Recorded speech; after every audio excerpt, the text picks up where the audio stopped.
say you'll catch me.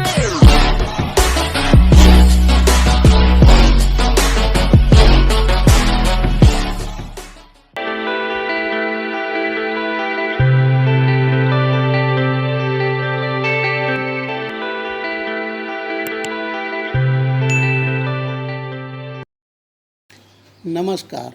आज का topic है अनुपात।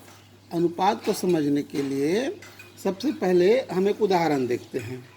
मोहन और रमा सुबह कप से दूध पीते हैं। मोहन 2 कप दूध में 3 चम्मच शक्कर डालता है और रमा 1 कप दूध में 2 चम्मच शक्कर डालती है। तो दोनों की तुलना कैसे करेंगे कि दूध में किसकी शक्कर ज़्यादा है, कैसे पता चलेगा? तो इस प्रकार का तुलना करना अनुपात कहलाता है। जैसे एक और उदाहरण देखते हैं कि आप जब दुकान जाते हो तो दुकान में अगर आलू लेने के लिए गए तो एक दुकानदार कहता है कि 20 रुपये के 3 किलो आलू और दूसरा दुकानदार कहता है 5 किलो 30 रुपये में। तो अब आप सोच में पड़ जाओगे कि कौन से दुकानदार के पास मुझे आलू लेना चाहिए और कौन से दुकानदार के पास आलू नहीं लेना चाहिए। तो ऐसी स्थिति में हम अनुपात के माध्यम से यह पता लगाते हैं कि कौन सा चीज़ हमारे लिए सही है और कौन सा नहीं है। इस प्रकार तुलना करना। तो 2 समान राशियों का अनुपात, इसका तात्पर्य क्या होता है कि 2 समान राशियों का अनुपात यह दर्शाता है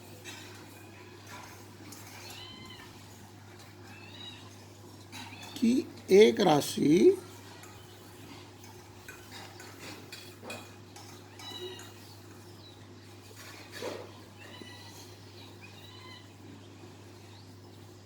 दूसरी राशि से कितनी गुनी है।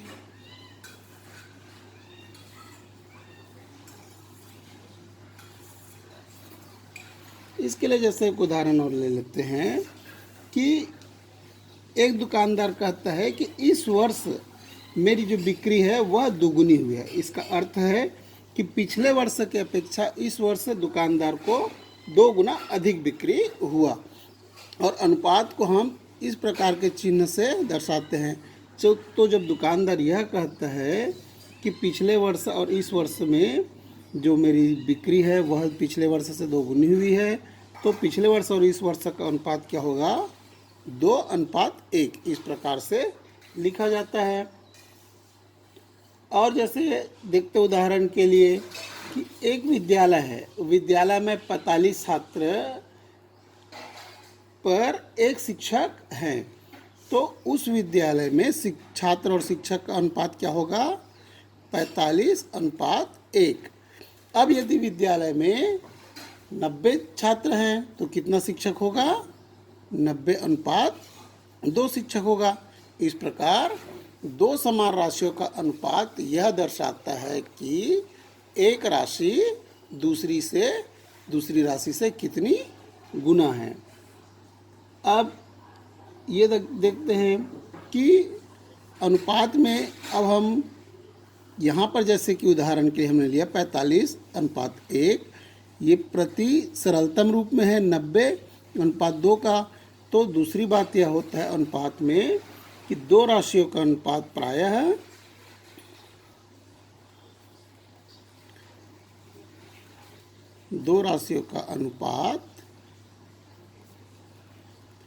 प्रायः उसके सरलतम रूप में लिखा जाता है।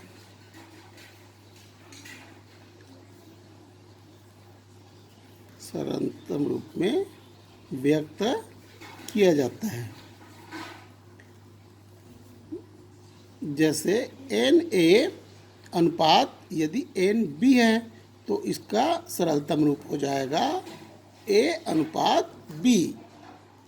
अनुपात में जिन 2 राशियों की हम तुलना करते हैं उन्हें पद कहा जाता है। जैसे यहाँ पर A और B पद कहलाता है, प्रथम पद और ये द्वितीय पद। जैसे यहाँ पर 2:1 है तो प्रथम पद 2 हो गया, द्वितीय पद 1 हो गया, उन्हें पद कहते हैं। और जब हम इसे तुलना के रूप में लिखते हैं तो ए और बी की तुलना कर रहे हैं तो इसे ए अनुपात बी लिखा जाता है, जहाँ पर ए प्रथम पद है और बी द्वितीय पद है। यदि इसी को हम बी अनुपात ए लिख दिए तब बी प्रथम पद हो गया और ए द्वितीय पद हो गया। अब तीसरी बात यह होता है अनुपात में कि अनुपात याद करते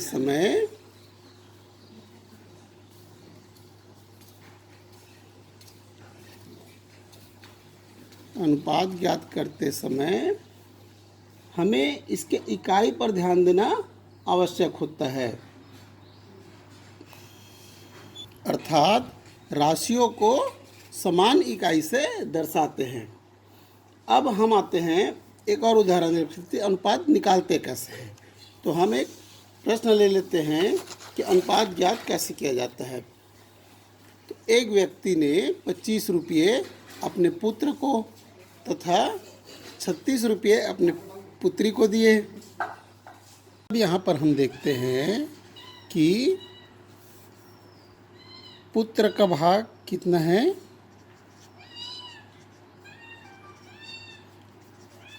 पुत्र का भाग बराबर 25 रुपये, इसको मान लेते हैं ए, और पुत्री का भाग बी मान लेते हैं तो बराबर है 36 रुपये। तब अनुपात के रूप में कैसे लिखेंगे इसको, ए अनुपात बी बराबर लिखेंगे 25 अनुपात 36।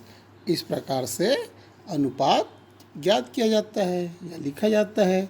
अब हम आपके प्रश्नावली से कुछ प्रश्न ले लेते हैं। प्रश्नावली 10 का एक प्रश्न ले लेते हैं कुछ। जैसे पहला प्रश्न हमने लिया, निम्न का अनुपात ज्ञात कीजिए। पहला 15 मिनट का 1 घंटे से। अब यहाँ पर इकाई मिनट और घंटा अलग अलग है, तो सबसे पहले इकाई को समान करेंगे। तो 1 घंटा बराबर क्या होता है 60 मिनट। तब यह क्या हो जाएगा 15 मिनट का 60 मिनट से, तब यह हो जाएगा 15 अनुपात 60 बराबर, इसको सरलतम रूप में व्यक्त कर देंगे तो हो जाएगा 15 एकम 15 और 15 चौक 60, तो 1 अनुपात 4 ऐसा हो जाएगा। इसी प्रकार दूसरा सवाल में देखते हैं 250 ग्राम का 1 किलोग्राम से। तो सबसे पहले किलोग्राम को किस में बदलेंगे, ग्राम में बदलेंगे। तो 1 किलोग्राम बराबर 1000 ग्राम ऐसा हो जाएगा। तो 250 अनुपात हो जाएगा 1000, तो बराबर इसको काट देंगे तो 250 बट्टे 1000 ऐसा भी लिखा जाता है। तुलना जब कर रहे हैं तो भिन्न के रूप में, तो 0 0 कट गया, 5 से 5 पंचे 25 और 5 दूनी 10, 5 शून्यम, 5 एकम 5, 5 चौक 20 बराबर ये आया 1/4 बराबर हो गया 1 अनुपात 4। इस प्रकार से हम अनुपात ज्ञात कर लेते हैं। अब इसी प्रकार अगर अब हमको अनुपात दिया हुआ है तो उसका सरलतम रूप कैसे निकालते हैं। तो पहला हमने प्रश्न लिया है 150 अनुपात 400, तो 150 बट्टे 400 ऐसा लिख सकते हैं इसको, बराबर ये हो जाएगा 0 0 कट गया और 5 तिया 15, 5 अट्ठे 40, तो 3/8 बराबर इसका सरलतम रूप हो जाएगा 3 अनुपात 8, इसका सरलतम रूप हो जाएगा। इसी प्रकार जो दूसरा प्रश्न है तो 50 बट्टे 225, 5 से काटेंगे, 5 एकम 5 शून्यम, 5 चौक 20, 5 पंचे 25, फिर 5 से कटेगा, 5 दूनी 10, 5 नियम 45 बराबर यह हो गया 2/9 बराबर 2 अनुपात 9। अब हम कुछ और सवाल ले लेते हैं। जैसे हमने लिया है तीसरा सवाल, आपके प्रश्नावली कौन सा है 10.1 का है। यह तीसरा सवाल है प्रश्नावली 10.1 का। एक सवाल और है, एक स्कूल में कुल विद्यार्थियों की संख्या 1500 है, उसमें से लड़कियों की संख्या 600 है, लड़कों तथा लड़कियों की संख्या का अनुपात ज्ञात कीजिए। तो इस प्रश्न में हमें स्कूल में कुल विद्यार्थियों की संख्या दिया हुआ है। स्कूल में कुल विद्यार्थियों की संख्या दिया हुआ है।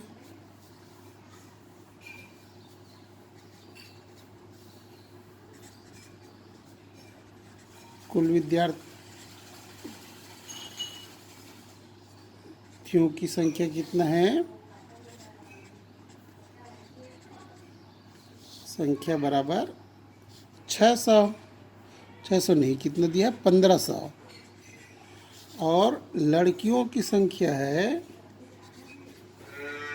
तो सबसे पहले लड़कों की संख्या ज्ञात करेंगे। तो लड़कियों की संख्या हमको दिया है, बराबर दिया है 600।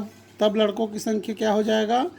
कुल में से लड़कियों की संख्या को घटा देंगे, तब लड़कों की संख्या हमें ज्ञात हो जाएगा। तब लड़कों की संख्या हो जाएगा 1500 में 600 को घटाएंगे तो लड़कों की संख्या हो जाएगा 900। अब हमें निकालना है लड़कों और लड़कियों का अनुपात। तो लड़कों की संख्या है 900 और लड़कियों की संख्या है 600।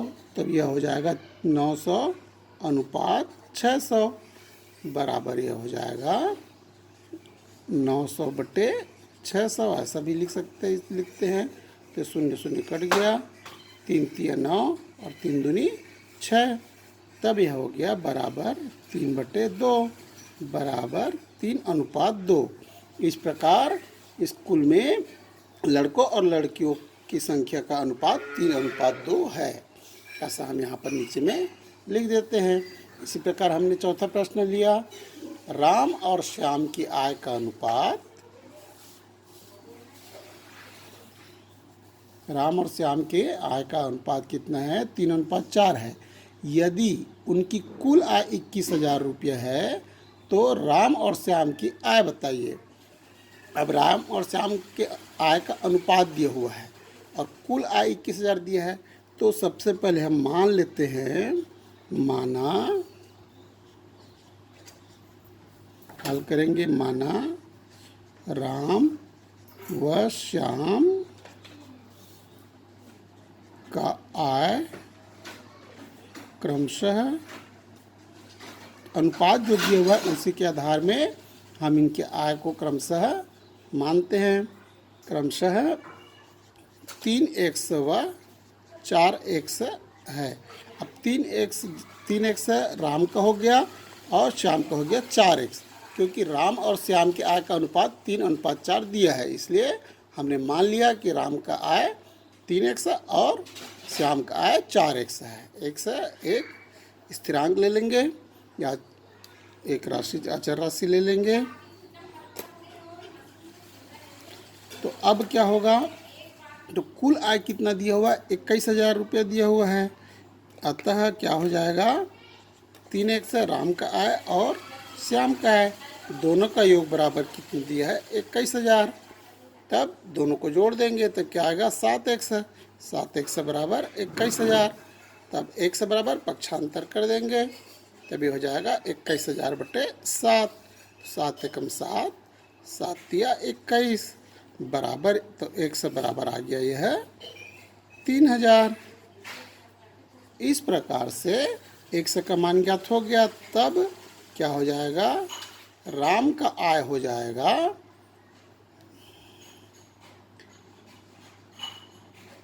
3 गुना 3,000 बराबर यह हो जाएगा 9,000।